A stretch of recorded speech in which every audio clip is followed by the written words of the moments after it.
राजस्थान के नागौर शहर में एक राजपूत राजा रहता था। नाम था पीपा ठाकुर। वह बड़ा ही धार्मिक था। सारा दिन प्रभु भक्ति करता, दान पुण्य करता, फिर भी उसका मन शांत न रहता।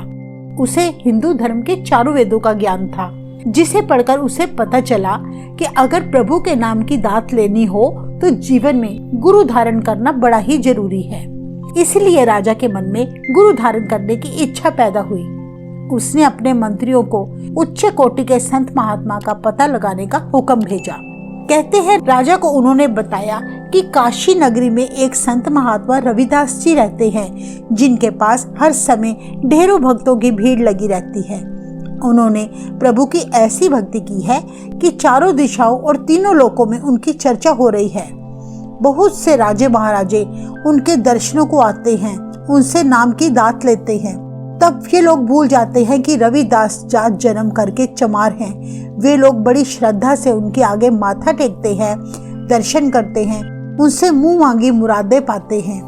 रविदास जी की इतनी प्रशंसा सुनकर तब राजा की भी इच्छा हुई कि वे उस संत महापुरुष से मिले और उनसे अमृत की दात प्राप्त करें। पर राजा के मन में एक दुविधा थी। वह एक ऊंची कुल से था, जबकि रविदास जी चमार जाति के थे, जो चमड़े के जूते बनाया करते थे। अगर प्रजा को पता चल गया या किसी विरोधी को पता लग गया तो वे सब क्या सोचेंगे कि राजा एक ऊंची कुल का होने के बावजूद एक छोटी जात वाले और चमड़े का काम करने वाले के आगे अपना सिर झुकाया।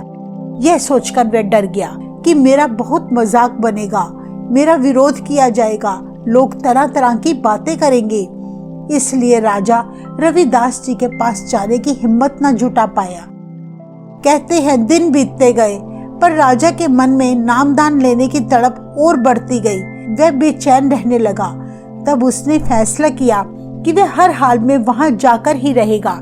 उसने राजा का भेष बदलकर एक साधारण से व्यक्ति का वेश धारण कर लिया और रविदास जी की झोपड़ी में जा पहुंचा।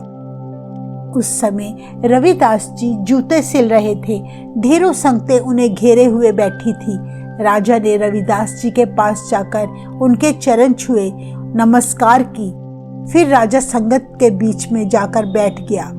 अंतर्यामी रविदास महाराज जी ने राजा से पूछा, कहो राजन, यहाँ कैसे आना हुआ? राजा साधारण व्यक्ति के भेष में आया था कि कोई उसे पहचान ना ले, पर वह बड़ा हैरान हुआ जब रविदास जी ने उसे राजन कह के पुकारा।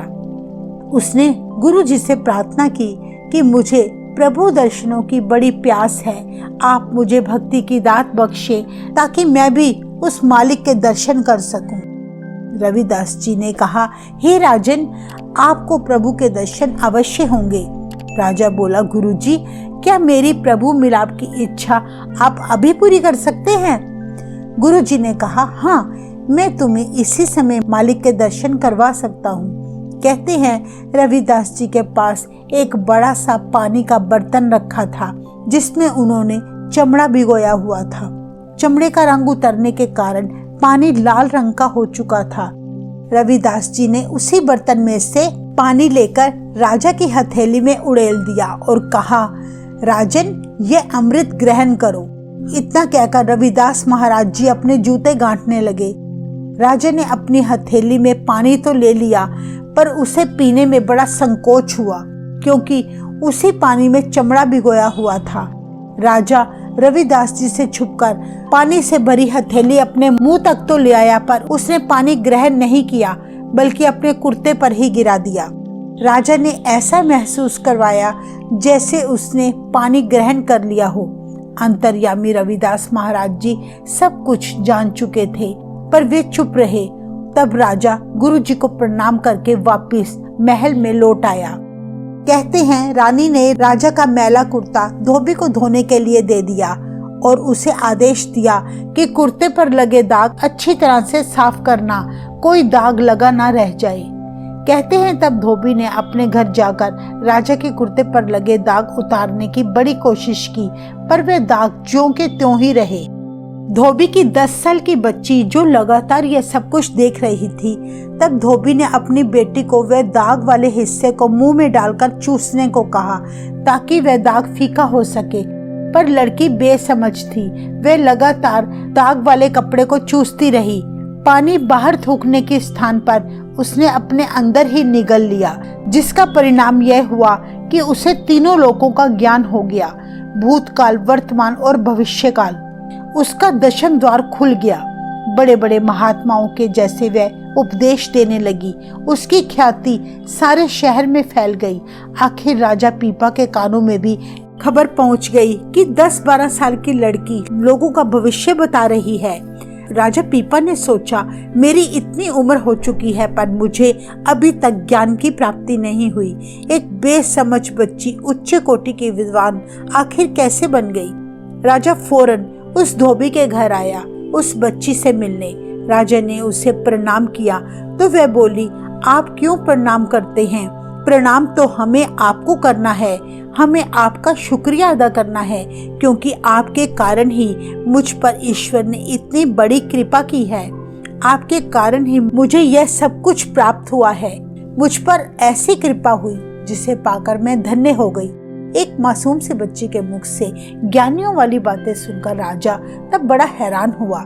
पूछने लगा, मैंने ऐसा क्या किया है जिसका मुझे ही पता नहीं? मैंने तुम्हें पहली बार देखा है। तब उस बच्ची ने बताया, मुझे आपके कुर्ते के दाग चूसने के कारण ईश्वरीय ज्ञान प्राप्त हुआ, जिससे मेरा जीवन ही बदल गया। ऐसी बात सोचकर राजा को बड़ा पश्चाताप हुआ। उसे सारी घटना याद आ गई और सोचने लगा, मुझसे रविदास महाराज जी को पहचानने में कितनी बड़ी भूल हुई। उनकी साधारण सी झोंपड़ी और उनकी गरीबी को देखकर मैं समझ बैठा कि जो खुद इतनी गरीबी का जीवन जी रहे हैं, भला वे मुझे क्या दे सकते हैं। राजा पीपा अपनी सोच से जैसे ही बाहर निकला, भागा भागा रविदास महाराज जी की झोंपड़ी में जा पहुंचा। उनके चरणों में गिरकर अपने किए की भूल मांगने लगा और बोला, हे गुरुदेव जी, आपने जो अमृत मुझे पीने को दिया था, मैंने उसे पीने में बहुत संकोच किया और पीने के स्थान पर उसे अपने कुर्ते पर ही गिरा दिया। इस कारण वो अमृत मैं प्राप्त ना कर सका। आप मुझे दोबारा अमृत नाम देने की कृपा करें। गुरुजी ने कहा, राजन, पहले मैंने तुझे अमृत नाम अपनी ईश्वरीय कमाई से दिया था ताकि तुझ पर शीघ्र कृपा हो जाए, पर अब मैं तेरी इच्छा अनुसार नाम की दात तो दूंगा, पर तू खुद अपनी मेहनत से ईश्वर की कमाई कर और उस कमाई को प्रकट कर।